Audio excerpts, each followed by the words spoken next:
일본 전기차 한 대가 팔릴 때마다 한국에 500만 원씩 들어갑니다. 이 충격적인 사실이 일본 전역을 발칵 뒤집어 놓았습니다. 더 충격적인 건 뭔지 아시나요? 일본이 아무리 발버둥 쳐도 이 굴욕적인 상황을 벗어날 수 없다는 겁니다. 불과 3년 전만 해도 한국 자동차가 일본 부품에 로열티를 지불했습니다. 하지만 이젠 아무도 일본 부품을 찾지 않습니다. IMF 외환위기 때 일본은 한국에서 자금을 빼가며 냉정하게 등을 돌렸습니다. 한국은 이제 끝났다. 그런데 지금은 상황이 180도 뒤집혔습니다. 도대체 무슨 일이 벌어진 걸까요? 지금부터 그 통쾌한 역전 스토리를 들려드립니다. 저는 니시무라 켄타입니다. 일본 최대 배터리 기업 제이파워의 기술개발 상무로 일하고 있죠. 도쿄대학 전기공학과를 졸업하고 입사한 지 벌써 25년이 넘었어요. 전고체 배터리 개발의 최전선에서 10년 넘게 쌓아온 이 분야 최고 전문가라고 자부했습니다. 그런데 그날 아침 제 자신감과 자부심은 산산조각이 났어요. 상무님, 긴급 보고 드릴 게 있습니다. 평소 침착하기로 유명한 연구소장이 헐레벌떡 뛰어들어왔어요. 얼굴이 하얗게 질려 있더군요. 무슨 일입니까? 설마 또 실험 실패는 아니겠죠? 그게 아니라 한국의 회사가 전고체 배터리 양산에 성공했다고 발표했습니다. 커피잔을 놓을 뻔했어요.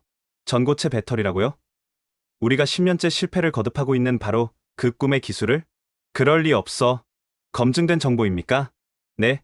이미 테슬라와 BMW가 독점 공급 계약을 체결했답니다. 로이터와 블룸버그가 동시에 보도했어요. 믿고 싶지 않았지만 국제 언론이 보도했다면 사실일 가능성이 높았죠. 떨리는 손으로 노트북을 켜고 뉴스를 검색했습니다. 한국 스타트업, 전기차 게임체인저 등장, 10분 충전으로 1000km 주행 가능. 일본을 제치고 한국이 배터리 기술 선도. 헤드라인만 봐도 충격적이었어요. 하지만 더 큰 충격은 기술 스펙이었습니다. 에너지 밀도가 킬로와트 시당 450와트아워. 우리가 개발 중인 시제품의 3배가 넘는 수치였어요. 이론적으로도 불가능하다고 여겼던 수준이었죠. 충전 시간 10분이라고요? 우리는 아직 1시간도 달성 못했는데 가격은 더 충격적이었습니다. 킬로와트 시당 $80. 우리 예상 원가의 절반도 안 되는 수준이었어요. 이게 정말 가능한 수치입니까? 저희도 믿기 어렵지만 실제 주행 테스트 영상도 공개됐습니다. 유튜브에 올라온 영상을 봤어요. 전기차가 정말로 10분 만에 완충되고 실제로 1000km를 달리는 모습이 담겨 있었죠. 조작이라고 의심하고 싶었지만 테슬라 엔지니어들이 직접 검증하는 장면도 있었어요. 도대체 어떻게 그 한국 회사는 뭐하는 회사죠? 5년 전에 설립된 스타트업입니다. 직원은 200명 정도고요. 200명이라고요? 우리 연구소 인원만 2000명이 넘는데 그 10분의 1 규모의 회사가 우리를 앞질렀다는 겁니까? 회의실로 가는 발걸음이 무거웠어요. 이미 다른 임원들도 소식을 들었는지 분위기가 침통했죠. 니시무라 상무, 이게 사실입니까? 사카모토 회장의 목소리에는 분노가 섞여 있었어요. 확인 중이지만 사실일 가능성이 높습니다. 10년이에요. 우리가 10년간 수천억 엔을 쏟아부었는데 실패했잖아요. 그런데 한국의 신생기업이 해냈다고? 대답할 말이 없었어요. 정말로 우리는 무엇을 하고 있었던 걸까요? 더 큰 문제가 있습니다. 영업 담당 상무가 어두운 표정으로 말했어요. 토요타, 닛산, 혼다, 우리 주요 고객사들이 모두 그 한국 회사에 접촉을 시도하고 있답니다. 머리가 하얘졌어요. 일본 자동차 회사들마저 우리를 버리고 한국을 찾는다니. 그럼 우리는 어떻게 되는 겁니까? 전고체 배터리 없이는 전기차 시대에 살아남을 수 없습니다. 그날 회의는 아무런 결론 없이 끝났어요. 모두가 충격에서 벗어나지 못했으니까요. 저녁 연구소로 돌아와 혼자 앉아 있었어요. 10년간의 연구가 한순간에 무의미해진 기분이었죠. 우리가 뭘 놓친 거지? 어디서부터 잘못된 거야? 그때 휴대폰이 울렸어요. 모르는 번호였지만 받았죠. 니시무라 상무님이시죠? 저는 김아린 대표입니다. 김아린이라는 이름은 들어본 적이 있었어요. 3년 전 국제 배터리 학회에서 만났던 젊은 연구원이었죠. 그때는 삼성 SDI 소속이었는데 이제 한국 회사의 대표가 됐다니. 무슨 일로 전화하셨습니까? 내일 기자회견이 있을 예정인데 그 전에 먼저 알려드리고 싶어서요. 불길한 예감이 들었어요. 저희가 일본 시장 진출을 공식 발표할 예정입니다. 일본 시장이라고요? 네. 이미 몇몇 일본 자동차 회사와 공급 계약을 논의 중이에요. 손에서 힘이 빠졌어요. 정말로 우리 고객들이 한국으로 돌아서고 있었던 거군요. 왜 저에게 미리 알려주시는 겁니까? 예의상 그래야 한다고 생각했어요. 그리고 그녀가 잠시 말을 멈췄다가 이어갔어요. 3년 전 학회에서 제 제안을 거절하셨잖아요. 그때 일이 아직도 아쉬워서요. 기억이 났어요. 그녀가 공동 연구를 제안했었는데 제가 코웃음 치며 거절했었죠. 전화를 끊고 나서 깊은 자괴감에 빠졌어요. 그때 조금만 열린 마음으로 들었더라면 어땠을까요? 다음날 기자회견이 열렸습니다. 전 세계 언론이 주목하는 가운데 더 충격적인 사실들이 공개됐어요. 저희는 연간 100기가와트시 생산 능력을 갖추고 있습니다. 100기가와트시라니? 그건 전기차 200만 대를 만들 수 있는 양이었어요. 이미 테슬라와 연간 50기가와트시 공급 계약을 체결했고 BMW와 20기가와트시 계약을 맺었습니다. 기자들이 술렁였어요. 그것만으로도 이미 생산량의 70%가 판매된 거였으니까요. 일본 시장은 어떻게 되나요? 한 기자가 물었어요. 일본 자동차 회사들과도 긍정적인 논의를 하고 있습니다. 조만간 좋은 소식을 전할 수 있을 거예요. 우리 회사는 비상사태였어요. 주가는 하루 만에 20% 폭락했고 언론은 제이파워의 위기를 대서특필했죠. 상무님, 토요타에서 연락이 왔습니다. 비서의 표정이 어두웠어요. 내년부터 배터리 구매량을 50% 줄이겠답니다. 50%나요? 네. 나머지는 한국에서 조달할 예정이래요. 토요타는 우리의 최대 고객이었어요. 매출의 30%를 차지하는 회사였죠. 연이어 닛산과 혼다에서도 비슷한 통보가 왔어요. 모두가 한국 배터리를 원했던 겁니다. 도대체 왜 이런 일이? 기술팀장이 분석 보고서를 가져왔어요. 한국 회사의 특허를 분석해봤습니다. 정말 놀라운 기술이에요. 뭐가 그렇게 특별한가요? 고체 전해질 제조 방법을 완전히 새롭게 접근했더군요. 우리가 10년간 고민한 문제를 전혀 다른 방식으로 해결했어요. 보고서를 읽어보니 정말 충격적이었어요. 우리는 기존 방식을 개선하려고만 했는데 그들은 완전히 새로운 길을 개척한 거였죠. 이런 접근은 어떻게 생각해낸 거지? 아마도 고정관념이 없었기 때문 아닐까요? 우리처럼 기존 기술에 매몰되지 않고 자유롭게 생각한 결과 같아요. 그 말이 가슴에 비수처럼 꽂혔어요. 우리가 경험과 전통을 자랑하는 동안 그들은 혁신을 만들어낸 거였군요. 며칠 후 더 충격적인 소식이 전해졌어요. 상무님, 중국 비아디도 그 한국 회사와 계약했대요. 중국마저 한국을 선택했다니 이제 전 세계가 한국 배터리를 원하고 있었어요. 그리고 배터리 셀 1000개당 로열티가 500만 원이래요. 500만 원? 전기차 한 대에 배터리 셀이 보통 1000개 들어가니 대당 500만 원을 한국에 지불해야 한다는 뜻이었어요. 이대로면 일본 전기차 산업은 누군가 말을 끝맺지 못했지만 모두가 알고 있었어요. 이대로면 정말 끝이라는 걸. 며칠 밤을 뜬 눈으로 지새우며 과거를 돌이켜봤어요. 언제부터 우리가 이렇게 뒤처지기 시작한 걸까요? 3년 전 도쿄에서 열린 국제 배터리 컨퍼런스가 떠올랐어요. 제가 기조연설을 마치고 내려오는데 젊은 동양 여성이 다가왔죠. 니시무라 상무님, 잠시 시간 좀 내주실 수 있을까요? 명찰을 보니 기말인 삼성 SDI 선임연구원이라고 적혀 있었어요. 지금 생각해보면 그때가 운명의 갈림길이었죠. 뭔 일이죠? 전고체 배터리 공동 연구를 제안하고 싶습니다. 순간 피식 웃음이 나왔어요. 한국의 젊은 연구원이 우리와 공동 연구를 하자고? 우리가 왜 당신들과 연구를 해야 하죠? 저희가 새로운 전해질 소재를 개발했는데 기존 방식과 완전히 다른 접근이에요. 이온 전도도가 됐습니다. 제가 그녀의 말을 잘랐어요. 한국은 아직 기초 연구 수준도 제대로 안 되지 않나요? 먼저 기본기를 익히고 오세요.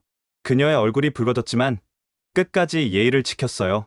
그래도 자료라도 한번 봐주시면 시간 낭비입니다. 우리는 이미 충분한 기술을 가지고 있어요. 돌아서는 그녀를 보며 속으로 생각했죠. 한국이 무슨 배터리 기술을 안다고.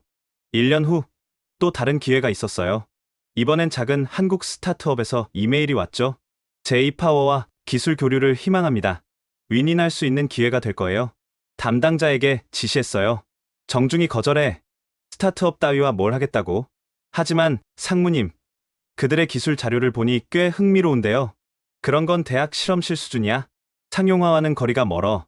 그렇게 또 한 번의 기회를 날려버렸죠. 가장 후회되는 건 2년 전 일이었어요. 우리 회사의 젊은 연구원 다나카가 파격적인 제안을 했었죠. 상무님, 기존 방식을 완전히 버리고 새롭게 시작하면 어떨까요? 무슨 소리야? 10년간 연구한 걸 버리라고? 하지만 이대로는 한계가 있어요. 한국이나 중국은 이미 다른 방식을, 한국이나 중국이 뭘 안다고. 우리가 이 분야 최고야.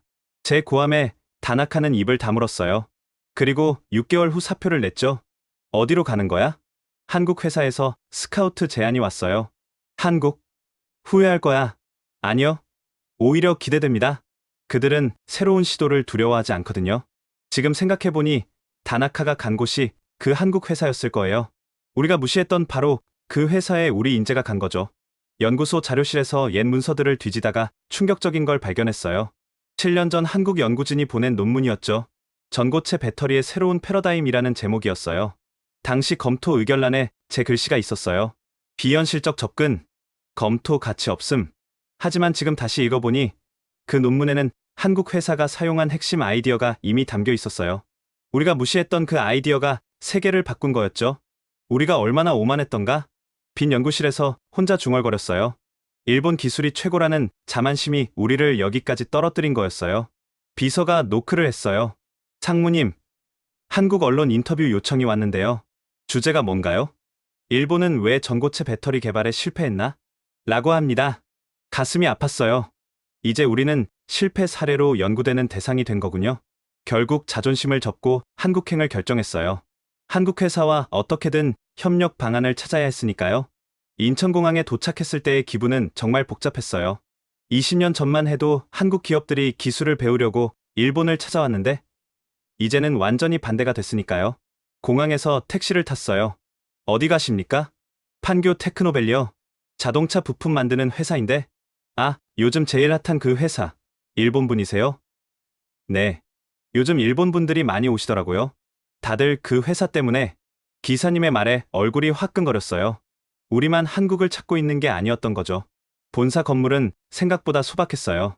10층짜리 건물 하나였죠. 하지만 주차장에 늘어선 외제차들이 이 회사의 위상을 말해주고 있었어요. 벤츠, BMW, 아우디, 포르쉐, 전 세계 자동차 회사들이 여기 모여 있는 거였죠. 로비에 들어서자 충격적인 광경이 펼쳐졌어요. 대기실이 각국 기업 관계자들로 가득했거든요. 안녕하세요. 방문 목적이 어떻게 되시죠? 김아린 대표님을 만나러 왔습니다. 제이파워의 니시무라입니다. 아, 예약은 하셨나요? 아니요. 하지만 급한 용건이라 직원이 난감한 표정을 지었어요. 죄송하지만 예약 없이는 어렵습니다. 오늘은 이미 일정이 다 찼거든요. 그럼 내일은요? 내일도 풀이에요. 다음 주까지는 일본 최대 배터리 기업의 상무가 예약도 못하고 돌아가야 한다니 이런 굴욕이 또 있을까요? 그래도 일단 기다려보겠습니다. 혹시 취소가 나올 수도 있으니까. 대기실에 앉았어요. 주위를 둘러보니 익숙한 얼굴들이 보였죠. 독일 폭스바겐 부사장, 미국 GM 전무, 중국 지리자동차 회장. 다들 저처럼 기다리고 있었어요. 옆자리에 독일인이 말을 걸어왔어요. 제이파워시군요. 저는 폭스바겐입니다. 반갑습니다. 언제부터 기다리셨나요? 오전 9시부터요. 지금 3시니까 6시간째네요. 6시간이라니? 그것도 예약을 하고도 그렇게 기다린다는 거였어요. 그래도 기다릴 가치가 있으니까요. 한국산 배터리 없으면 우리는 끝이에요. 그의 솔직한 고백이 뼈아팠어요. 우리도 똑같은 처지였으니까요. 5시간을 기다린 끝에 겨우 기회가 왔어요. 한 업체가 미팅을 취소했다는 거였죠. 15분만 가능합니다. 15분. 일본에서 비행기 타고 와서 5시간 기다려서 얻은 시간이 고작 15분이라니?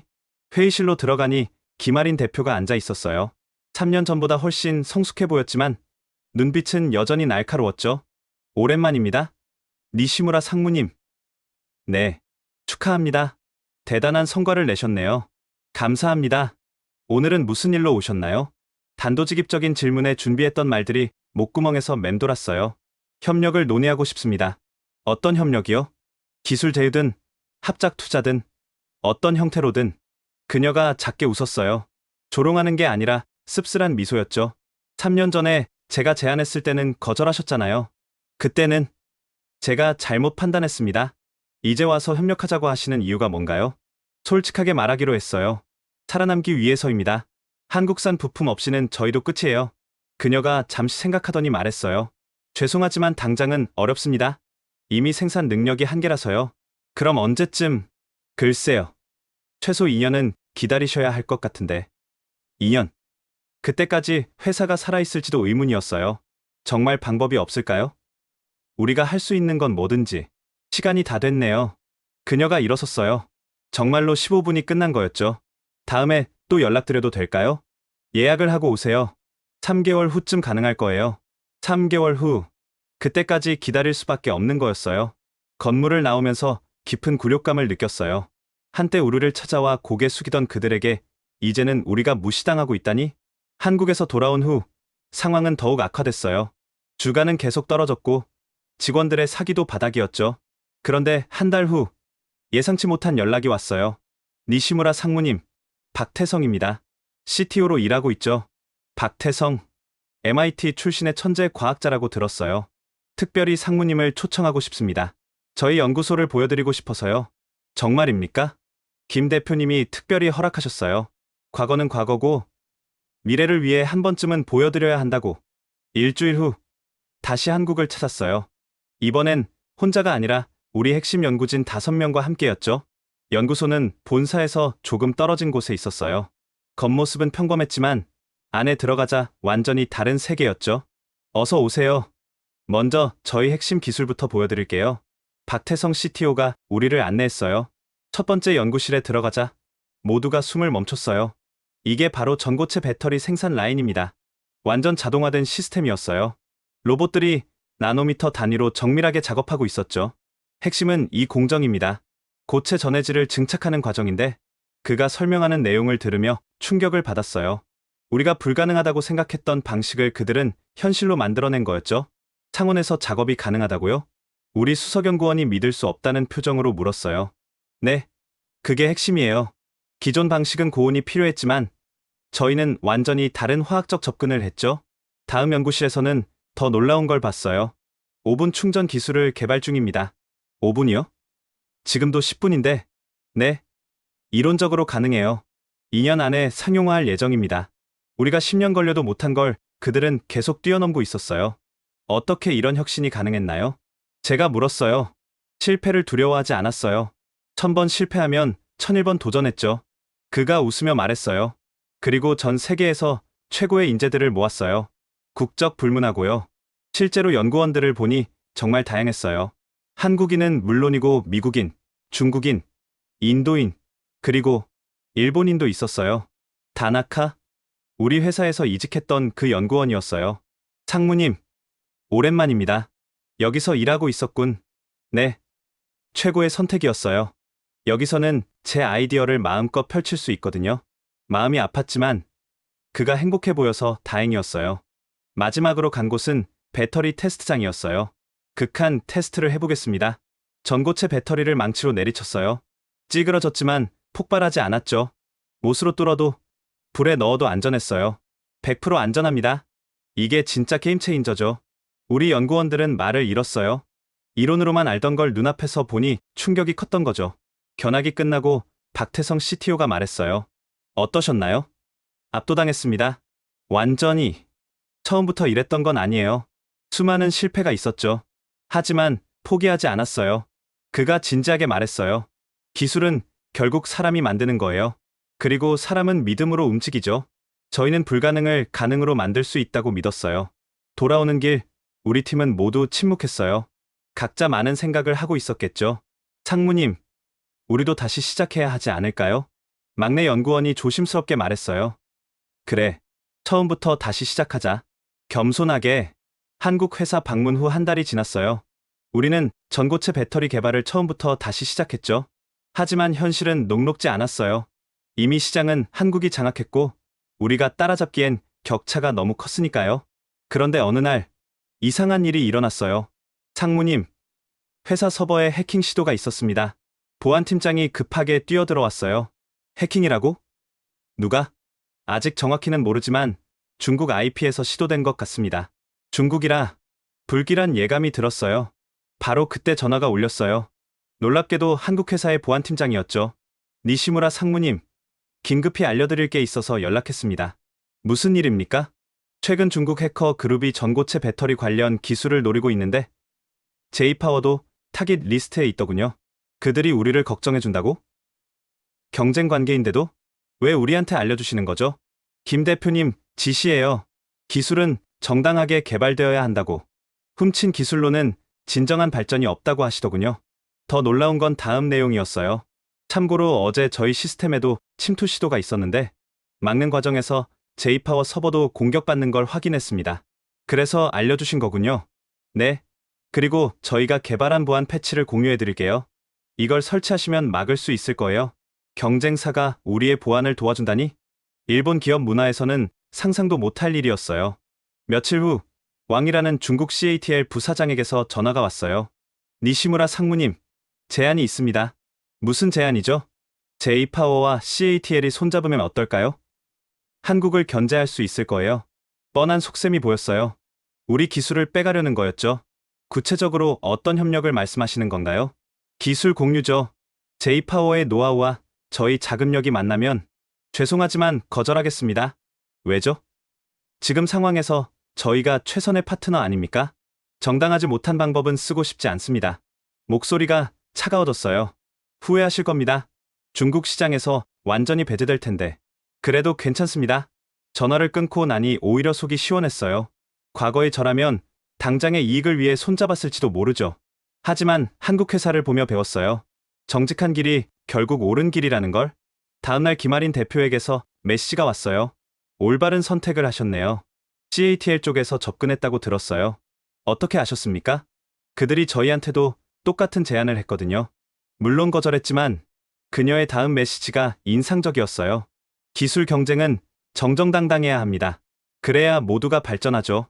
며칠 후 놀라운 뉴스가 나왔어요. 중국 정부가 CATL의 해킹 시도를 적발하고 제재를 가했다는 거였죠. CATL 수출 6개월 금지. 글로벌 시장에서 6개월 정지는 치명적이었어요. 부정한 방법의 대가를 치른 거였죠. 그 사이 한국 회사는 또 다른 혁신을 발표했어요. 고체 배터리 재활용 기술 개발. 버려지는 배터리에서 99%의 소재를 회수할 수 있는 기술이었죠. 환경까지 생각하는 그들의 철학이 놀라웠어요. 이제 확실히 깨달았어요. 한국 회사가 성공한 건 단순히 기술 때문이 아니었어요. 정직하고 지속 가능한 방식을 추구했기 때문이었죠. 그날 밤, 전 직원이 이메일을 보냈어요. 우리도 새롭게 시작합시다. 정직하게, 겸손하게, 그리고 끈기 있게. 답장들이 쏟아졌어요. 모두가 새로운 도전에 동의한다는 내용이었죠. 비록 늦었지만 이제라도 올바른 길을 가기로 한 거예요. 중국과의 협력을 거절한 후 우리 상황은 더욱 어려워졌어요. 매출은 계속 떨어졌고 투자자들의 압박은 심해졌죠. 생존을 위해서는 한국 회사와의 협력이 절실했어요. 3개월을 기다린 끝에 드디어 정식 미팅 기회를 얻었어요. 이번엔 제대로 준비했죠. 오늘은 진지한 제안을 가지고 왔습니다. 김아린 대표 앞에서 말을 시작했어요. 들어보죠. 공동개발 파트너십을 제안합니다. 제이파워의 생산 인프라와 한국 회사의 기술력을 결합하면. 잠깐만요. 그녀가 손을 들어 제 말을 멈췄어요. 주도권은 누가 갖죠? 순간 말문이 막혔지만 이미 각오는 되어 있었어요. 한국 회사가 기술 주도권을 갖는 것에 동의합니다. 회의실이 조용해졌어요. 일본 대기업이 한국 스타트업에게 주도권을 넘긴다는 건 전례가 없는 일이었으니까요. 일본 본사에서 동의했나요? 아직입니다. 하지만 제가 설득하겠습니다. 사실 이건 엄청난 도박이었어요. 본사 승인 없이 제가 먼저 제안한 거였으니까요. 박태성 CTO가 물었어요. 왜 그렇게까지 하시나요? 살아남기 위해서입니다.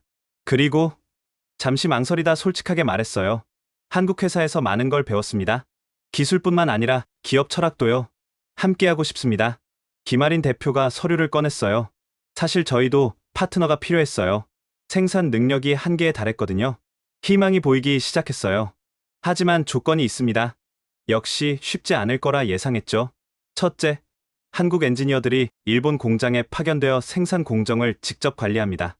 한국인이 우리 공장을 관리한다. 자존심 상하는 일이었지만 받아들일 수 있었어요. 둘째, 모든 특허는 공동 소유하되 라이선스 수익의 70%는 한국 회사가 갖습니다. 70%는 너무 높았지만 협상의 여지는 있어 보였어요. 셋째, 이건 제일 중요한 건데 그녀가 잠시 멈췄다가 말했어요. 일본 시장뿐 아니라 글로벌 시장에서도 협력해야 합니다. 경쟁이 아닌 진정한 파트너로서. 이건 예상 밖이었어요. 단순한 기술 제휴를 넘어선 전면적 협력을 원하는 거였죠. 시간을 좀 주세요. 본사와 논의해야. 일주일 드리겠습니다. 그 이상은 어렵습니다. 또 일주일. 하지만 이번엔 희망이 있었어요. 도쿄로 돌아가는 비행기 안에서 프레젠테이션을 준비했어요. 임원진을 어떻게 설득할지 전략을 세웠죠. 공항에서 회사로 직행했어요. 긴급 임원회의를 소집했죠. 한국 주도 개발이라고요? 니시무라 상무, 정신이 나갔습니까? 예상대로 반발이 거셌어요. 이건 굴복이 아니라 생존 전략입니다. 우리의 자존심은 어떻게 되는 겁니까? 자존심으로 회사가 살아남습니까? 격한 논쟁이 이어졌어요. 하지만 저는 물러서지 않았죠. 여러분, 현실을 직시하십시오. 이대로면 1년 안에 부도입니다. 재무 자료를 보여줬어요. 빨간색 숫자들이 가득했죠. 하지만 한국 회사와 협력하면 기회가 있습니다. 그들의 기술과 우리의 인프라가 만나면 3시간의 경론 끝에 겨우 조건부 승인을 받았어요. 단, 실패하면 상무가 모든 책임을 집니다. 알겠습니다. 이제 남은 건 한국 회사의 최종 결정이었어요. 일주일이 너무나 길게 느껴졌죠. 한국 회사와의 협력 조건을 공식 발표하자 제이파워 내부는 폭발했어요. 이게 말이 됩니까? 한국 직원이 우리를 관리한다고요? 노조 대표가 찾아와 항의했어요. 일본의 자존심을 팔아먹은 겁니까? 이건 자존심의 문제가 아니라 생존의 문제입니다. 하지만 그들은 듣지 않았어요. 역사상 최악의 굴욕적 계약이다. 니시무라는 매국노다. 사내 게시판은 저를 비난하는 글로 가득했어요. 더 큰 문제는 주주들이었어요. 대주주 회의가 긴급 소집됐죠. 니시무라 상무, 설명해 보시오. 최대 주주인 미쓰이 그룹 대표가 차가운 목소리로 물었어요. 네, 현재 상황에서는 최선의 선택이었습니다. 최선이라고요? 한국 스타트업의 머리를 숙인 게 최선입니까? 기술에는 국경이 없습니다. 좋은 기술을 가진 곳과 협력하는 게. 그만. 그가 소리쳤어요. 당신은 일본 제조업의 자존심을 짓밟았소. 분위기가 험악해졌어요. 일부 주주들은 저를 해임하자고 주장했죠. 그때 사카모토 회장이 입을 열었어요. 잠깐, 모두 진정하시오. 회장은 평소보다 더 노쇠해 보였어요. 니시무라 상무의 결정이 탐탁지 않은 건 저도 마찬가지요. 하지만 그가 잠시 말을 멈췄다가 이어갔어요. 대안이 있습니까? 이대로 망하는 게 낫다는 겁니까? 회의실이 조용해졌어요. 상무의 결정을 지지하는 건 아니오. 하지만 다른 선택지가 없다는 것도 사실이오. 결국 주주들도 마지못해 동의했어요. 단, 조건이 있었죠. 6개월 안에 성과가 없으면 니시무라 상무는 사퇴한다. 알겠습니다. 6개월. 성과를 내기엔 너무 짧은 시간이었어요. 회의가 끝나고 회장실로 불려갔어요. 니시무라, 자네 정말 이게 옳은 길이라고 생각하나? 네, 회장님. 저는 확신합니다. 한국에서 뭘 받기에 그렇게 확신하나? 잠시 생각하다가 대답했어요. 미래를 봤습니다. 그리고 우리의 과거도 봤죠. 무슨 뜻인가? 한국은 지금 우리가 잃어버린 도전 정신을 가지고 있어요. 옛날 일본이 그랬던 것처럼. 회장이 깊은 한숨을 쉬었어요. 그래. 우리도 한때는 그랬지. 서양 기술을 배우러 다녔고. 네. 이제는 우리가 배울 차례인 것 같습니다. 며칠 후 한국에서 엔지니어 10명이 도착했어요. 공항에 마중 나갔죠. 환영합니다. 인사를 하려는데 직원들이 차갑게 쳐다봤어요. 침략자를 보는 눈빛이었죠. 팀을 이끄는 최석준 부장이 말했어요. 분위기가 좋지 않네요. 죄송합니다. 시간이 좀 필요할 거예요. 이해합니다. 저희도 처음엔 일본 기업과 일하는 게 부담스러웠으니까요. 그의 이해심 있는 태도가 고마웠어요. 공장으로 안내했어요. 한국 팀이 시설을 둘러보며 평가하기 시작했죠. 장비는 훌륭하네요. 다만 공정 설계가 너무 복잡해요. 복잡하다고요? 네. 불필요한 검증 단계가 너무 많아요. 간소화하면 효율이 30%는 올라갈 겁니다. 우리가 자랑하던 완벽한 품질 관리 시스템을 비효율적이라고 하다니 자존심이 상했지만 들어볼 가치는 있었어요. 어떻게 개선하면 될까요? 먼저 데이터부터 분석해보죠. 일주일만 시간을 주세요. 한국 팀이 온 지 일주일. 그들이 제시한 개선안을 보고 모두가 놀랐어요. 정말로 불량률을 유지하면서 생산 속도를 30% 높일 수 있다는 겁니까? 네. 시뮬레이션 결과입니다. 실제로는 더 나을 수도 있어요. 생산부장이 믿을 수 없다는 표정으로 데이터를 들여다봤어요. 이건 정말 놀랍군요. 최석준 부장이 설명했어요. 일본의 품질 관리는 정말 훌륭해요. 하지만 너무 보수적이에요. 통계적으로 불필요한 검사가 많았죠. 처음으로 우리 직원 중 한 명이 질문했어요. 그럼 이 부분은 어떻게 처리하나요? 좋은 질문이에요. 이렇게 하면 점차 분위기가 바뀌기 시작했어요. 차가운 적대감이 호기심으로 변하고 있었죠. 2주 후 첫 번째 개선 라인이 가동됐어요. 모두가 지켜보는 가운데 테스트가 시작됐죠. 결과는 놀라웠어요. 정말로 생산 시간이 30% 단축됐고 불량률은 오히려 낮아졌어요. 믿을 수 없군. 가장 반대했던 생산부장이 감탄했어요. 이게 가능했다니? 최석준 부장이 겸손하게 말했어요. 일본의 우수한 장비와 인력이 있었기에 가능했어요. 저희는 조금 다른 관점을 제시했을 뿐이죠. 그날부터 분위기가 완전히 달라졌어요. 우리 직원들이 적극적으로 한국팀에게 질문하기 시작했죠. 이 공정도 개선할 수 있을까요? 저희 아이디어가 있는데 검토해 주실 수 있나요? 진정한 협력이 시작된 거예요. 한 달 후, 더 큰 프로젝트가 시작됐어요. 전고체 배터리 시제품 생산이었죠. 이제부터가 진짜입니다. 김아린 대표가 화상회의로 말했어요. 일본의 제조 역량과 한국의 기술이 만나면 최고의 제품이 나올 거예요. 처음으로 희망이 보이기 시작했어요. 시제품 생산은 순조롭게 진행됐어요. 한국의 기술 지도와 일본의 정밀 제조가 완벽하게 조화를 이뤘죠. 수율 90% 달성, 환호성이 터졌어요. 이론상으로만 가능하다던 수치였거든요. 정말 해냈구나. 그동안 회의적이었던 임원들도 인정하기 시작했어요. 니시무라 상무, 자네가 옳았어. 3개월 후, 첫 제품이 출시됐어요. 제이넥스트 배터리라는 이름이었죠. 시장 반응은 폭발적이었어요. 일본 제조업의 부활, 한일 협력의 쾌거, 주문이 쏟아졌어요. 6개월치 생산량이 일주일 만에 완판됐죠. 믿을 수 없는 성과입니다. 주주회의에서 박수가 터졌어요. 저를 비난했던 사람들이 이제는 칭찬을 아끼지 않았죠. 니시무라 상무의 해안이 옳았습니다. 하지만 저는 알고 있었어요. 이건 제 해안이 아니라 한국 파트너들의 도움 덕분이라는 걸. 최석준 부장과 함께 축하 술자리를 가졌어요. 정말 감사합니다. 당신들이 없었다면 불가능했을 거예요. 저희도 많이 배웠어요. 일본의 장인정신은 정말 대단하더군요. 서로를 인정하고 존중하는 관계. 이게 진정한 파트너십이구나 싶었어요. 앞으로도 잘 부탁드립니다. 그럼요. 이제 시작이잖아요. 정말 시작이었어요. 더 큰 도전과 성공이 기다리고 있었으니까요. 제품 출시 성공 후 한일 합동 워크숍이 열렸어요. 처음으로 양국 엔지니어들이 한자리에 모인 거였죠. 오늘은 터놓고 이야기합시다. 최석준 부장이 분위기를 풀려고 했어요. 6개월간 함께 일하면서 느낀 점들을 공유하면 좋겠어요. 처음엔 어색한 침묵이 흘렀어요. 그러다 우리 막내 엔지니어가 손을 들었죠. 저는 한국팀의 속도에 놀랐어요. 어떻게 그렇게 빨리 결정하고 실행하나요? 한국 엔지니어가 웃으며 답했어요. 빨리 실패하고 빨리 배우자는 게 저희 방식이에요. 완벽을 기다리다 기회를 놓치는 것보다 낫죠. 하지만 실수가 생기면 실수도 자산이에요. 다음엔 안 하면 되니까요. 일본 팀은 신선한 충격을 받았어요. 우리는 실수를 두려워해 도전을 못했는데 말이죠. 한국 팀도 질문했어요. 일본 팀은 어떻게 그렇게 꼼꼼하게 일하나요? 저희는 가끔 놓치는 게 있는데 우리 품질관리 담당자가 자부심을 갖고 답했어요. 모든 걸 체크리스트로 만들어요. 그리고 팀원 모두가 교차 검증하죠. 우와. 그래서 불량률이 그렇게 낮았구나. 서로의 장점을 인정하니 대화가 술술 풀렸어요. 점심시간 함께 식사하며 더 깊은 이야기를 나눴어요. 사실 처음엔 일본 팀이 무서웠어요. 한국의 젊은 엔지니어가 고백했어요. 무서웠다고요? 네. 너무 완벽주의자들 같아서 실수하면 큰일 날 것 같았거든요. 우리 팀이 웃었어요. 저희도 한국 팀이 무서웠어요. 너무 자신감이 넘쳐서 주눅 들었죠. 서로 오해했네요. 분위기가 한층 부드러워졌어요. 오후 세션에서는 미래 계획을 논의했어요. 차세대 배터리는 어떤 방향으로 가야 할까요? 박태성 CTO가 화상으로 참여해 물었어요. 열띤 토론이 이어졌어요. 한국팀은 혁신적인 아이디어를, 일본팀은 현실적인 검토를 더했죠. 리튬 메탈은 어때요? 에너지 밀도를 2배로.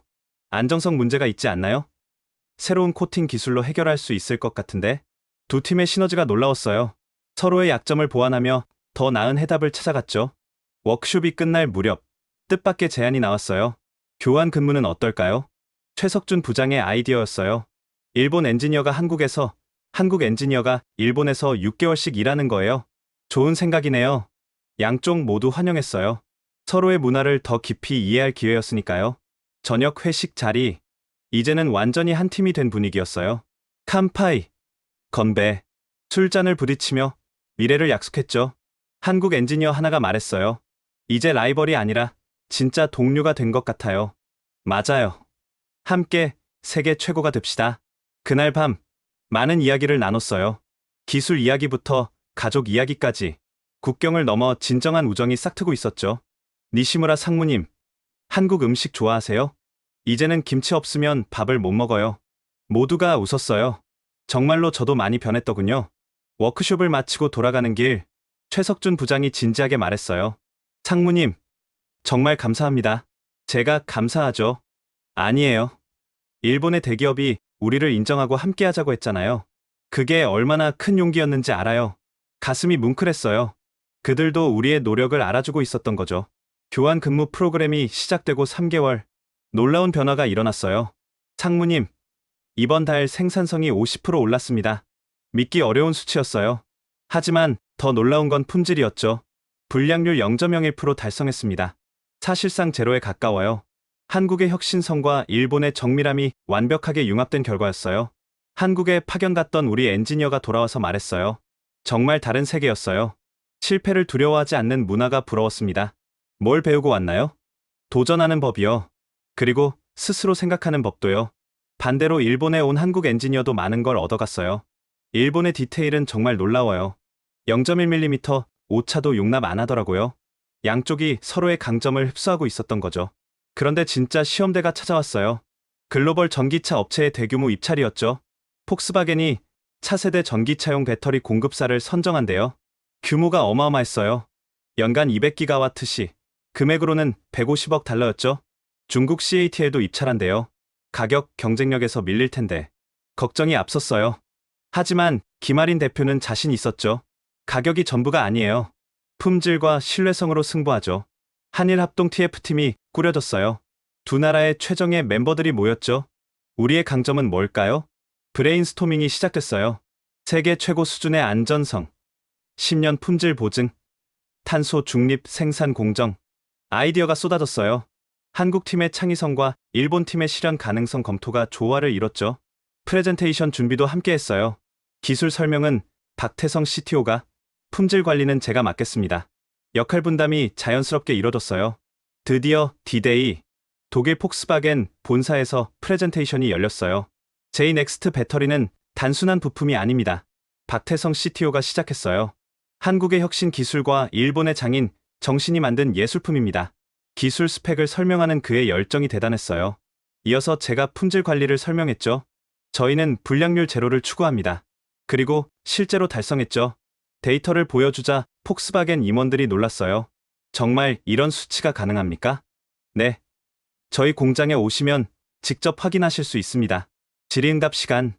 예리한 질문들이 쏟아졌어요. 중국보다 가격이 20% 높은데?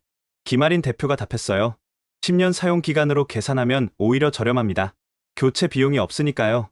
생산 능력은 충분한가요? 한일 양국 공장을 풀가동하면 여유 있습니다. 2시간의 프레젠테이션이 끝났어요. 결과는 일주일 후에 나온다고 했죠. 긴장된 일주일을 보냈어요. 중국의 저가 공세가 워낙 강력해서 불안했죠. 드디어 결과 발표일. 축하합니다.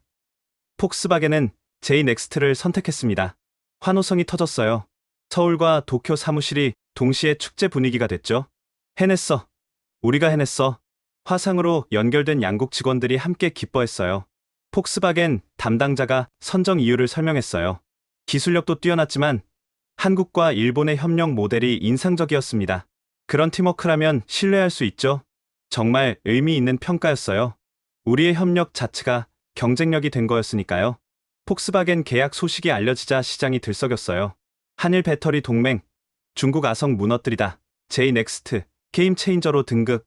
주가는 하늘 높은 줄 모르고 치솟았어요. J-파워 주가는 일주일 만에 40% 상승했죠. 하지만 더 중요한 변화가 있었어요. 업계의 패러다임이 바뀌기 시작한 거죠. 기술 협력이 새로운 경쟁력이다. 적과의 동침이 아닌 상생의 모델. 다른 기업들도 우리를 벤치마킹하기 시작했어요. 도요타 LG 배터리 협력 추진, 혼다, 삼성 SDI 공동 개발 합의, 한일 기업 간 협력이 트렌드가 된 거예요. 하지만 우리가 선두였죠. 이미 6개월 앞서 있었으니까요. 시장 조사 기관의 보고서가 나왔어요. 2025년 전고체 배터리 시장 점유율 1위 J-NEXT 22%, 2위 중국 CATL 18%. 드디어 중국을 제쳤어요. 불가능하다고 여겼던 일이 현실이 된 거죠. 더 놀라운 건 수익성이었어요. 영업이익률 25% 달성. CFO가 기쁨을 감추지 못했어요. 가격 경쟁이 아닌 가치 경쟁을 한 결과입니다. 맞아요. 우리는 싸구려가 아닌 최고를 만들었고 시장은 그 가치를 인정했어요. 언론 인터뷰 요청이 쇄도했어요. CNN, BBC, NHK, KBS 전 세계가 우리 이야기에 주목했죠. 성공 비결이 뭡니까? 기자들의 공통된 질문이었어요. 서로를 인정하고 배우려는 자세였습니다. 김아린 대표와 함께 한 공동 인터뷰에서 제가 한 대답이에요. 과거의 적이 최고의 파트너가 될 수 있다는 걸 보여줬죠. 김 대표가 덧붙였어요. 기술은 국경이 없습니다. 중요한 건 함께 성장하는 거예요. 인터뷰가 방송되자 반응이 뜨거웠어요. 감동적이다. 진정한 상생의 모델. 아시아의 미래를 보여준다. 특히 젊은 세대의 반응이 좋았어요. 국가 간 대립보다 협력을 원하는 그들에게 희망을 준 거죠. 하버드 비즈니스 스쿨에서 연락이 왔어요. 제이넥스트 사례를 교재로 만들고 싶습니다. 영광스러운 일이었죠. 우리 이야기가 미래 경영자들에게 교훈이 된다니. 사내 분위기도 완전히 달라졌어요. 한국 동료들이랑 일하는 게 재밌어요. 서로 배우니까 실력이 늘어요. 이제 누구도 한국 팀을 적대시하지 않았어요. 오히려 같이 일하고 싶어 했죠. 주말에는 한일 직원들이 함께 등산도 가고 술도 마셨어요. 진짜 한 가족이 된 거예요. 어느 날 젊은 직원이 제게 말했어요. 상무님, 처음엔 반대했는데 죄송해요. 괜찮아. 나도 처음엔 두려웠으니까. 이제는 자랑스러워요.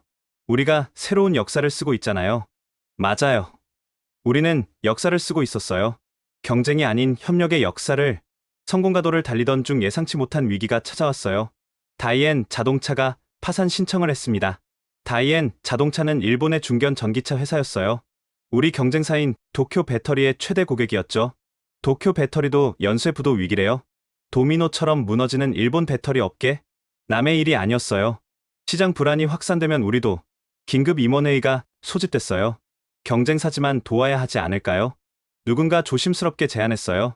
미쳤소. 왜 우리가 경쟁사를? 대부분 반대했어요. 당연한 반응이었죠. 그때 김아린 대표에게서 전화가 왔어요. 니시무라 상무님, 긴급 제안이 있어요. 무슨 일이죠? 도쿄 배터리를 구해야 합니다. 예상외의 제안에 놀랐어요. 왜 우리가 경쟁사를? 일본 배터리 산업이 무너지면 제이넥스트도 위험해요. 생태계가 망가지면 우리도 못 살아요. 그녀의 다음 말이 가슴을 울렸어요. 그리고 20년 전을 기억하세요. 20년 전 IMF 외환위기 때 일본 기업들이 한국에서 자금을 빼가며 위기를 가중시켰던 때였죠. 우리는 다르게 하고 싶어요. 어려울 때 돕는 게 진짜 이웃이죠. 순간 부끄러웠어요. 과거 우리의 이기적인 행동이 떠올랐거든요. 하지만 어떻게 긴급 자금 지원과 기술 제공을 하죠? 제이넥스트 이름으로 우리 이사회가 동의할지 상무님이 설득해 주세요. 이건 단순한 도움이 아니라 미래를 위한 투자예요. 전화를 끊고 깊은 고민에 빠졌어요. 그녀 말이 맞았어요. 하지만 설득이 쉽지 않을 거였죠. 이사회를 다시 소집했어요. 도쿄 배터리를 지원하자고요? 정신 나갔소? 예상대로 반발이 거셌어요. 들어보세요. 이건 감정의 문제가 아니라 생존의 문제입니다. 제가 준비한 자료를 보여줬어요. 일본 배터리 업계가 무너지면 부품 공급망이 붕괴됩니다. 우리도 타격을 받아요. 하지만 경쟁사를, 한국이 20년 전 우리에게 당한 일을 기억하시죠? 이제 우리가 다른 선택을 할 때입니다. 회의실이 조용해졌어요. 사카모토 회장이 입을 열었어요. 한국이 우리를 용서하고 돕겠다는 건가? 네. 과거는 과거고 미래가 중요하다고 했습니다. 회장의 눈가가 촉촉해졌어요.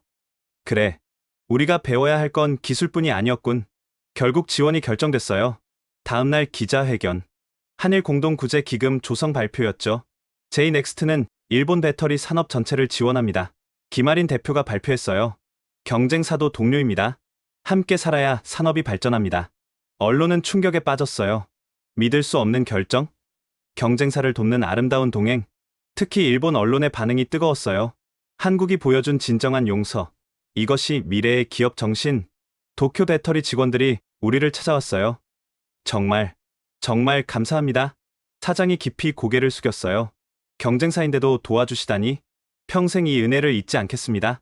이제는 경쟁사가 아니라 동료입니다. 김아린 대표가 따뜻하게 말했어요. 함께 성장합시다.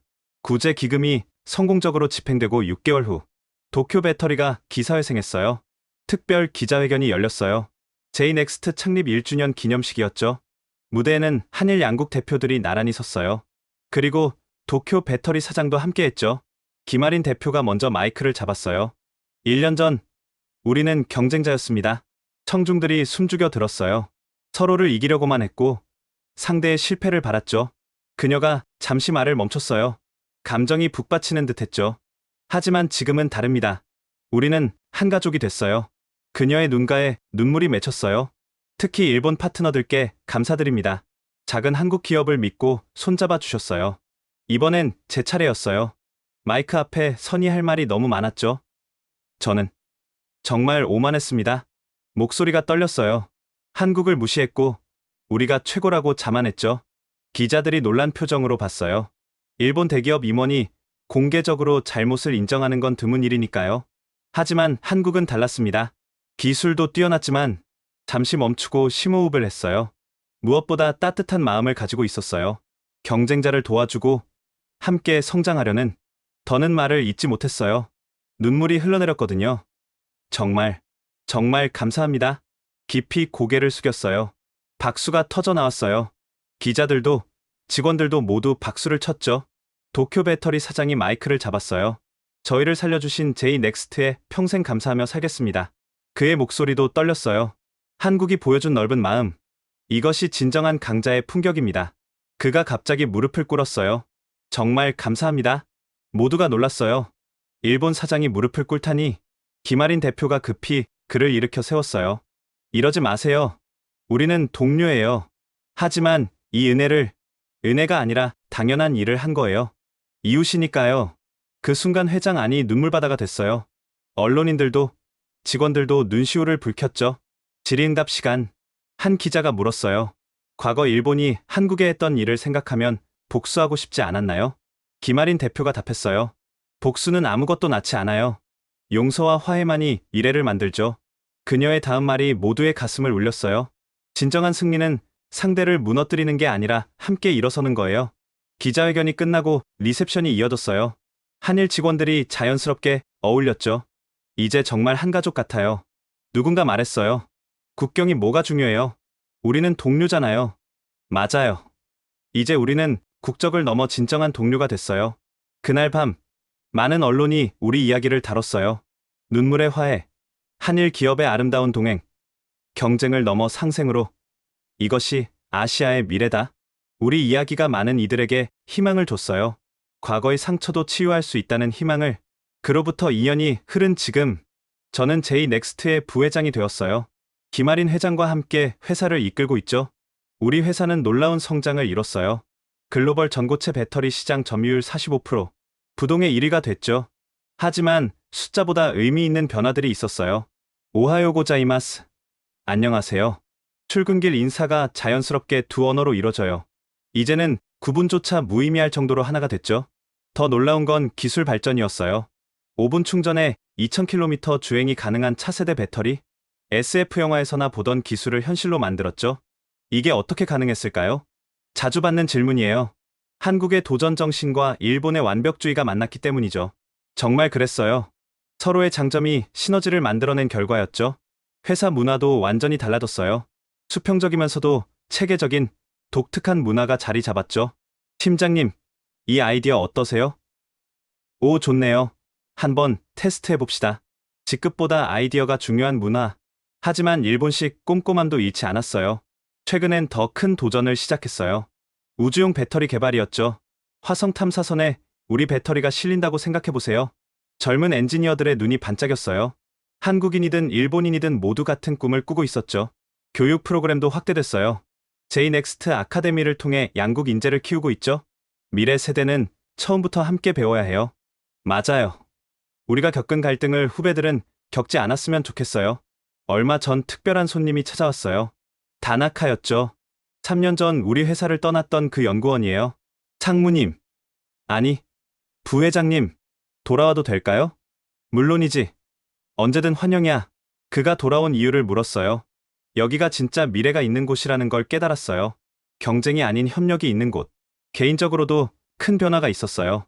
한국어를 완벽히 구사하게 됐고, 한국 문화도 깊이 이해하게 됐죠. 김치는 이제 제가 직접 담가 먹을 정도예요. 아내도 한국 드라마에 푹 빠졌고요. 무엇보다 마음이 변했어요. 과거의 편견과 오만함이 완전히 사라졌죠. 최근 하버드에서 특강을 했어요. 주제는 상생의 리더십이었죠. 진정한 리더는 경쟁자도 파트너로 만들 수 있어야 합니다. 학생들에게 우리 이야기를 들려줬어요. 적에서 시작해 가족이 된 여정을. 강연을 마치며 이렇게 말했어요. 미래는 함께 만드는 것입니다. 혼자서는 갈 수 없어요. 큰 박수를 받았어요. 우리 이야기가 미래 리더들에게 영감을 준 거죠. 지금도 가끔 3년 전을 돌아봐요. 정말 먼 길을 왔다는 생각이 들죠. 창밖을 보면 하늘 국기가 나란히 펄럭여요. 경쟁이 아닌 협력의 상징이 된 두 깃발. 함께여서 가능했다. 이것이 제가 배운 가장 큰 교훈이에요.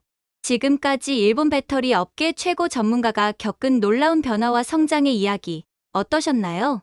한때는 서로를 무시하고 경쟁만 했던 한국과 일본. 하지만 자존심을 버리고 손을 맞잡았을 때 놀라운 기적이 일어났죠. 특히 위기의 순간, 한국이 보여준 용서와 상생의 정신은 정말 감동적이었습니다. 과거의 상처를 딛고 미래를 함께 만들어가는 모습. 이것이 진정한 강자의 품격 아닐까요? 경쟁이 아닌 협력이 만드는 더 나은 미래.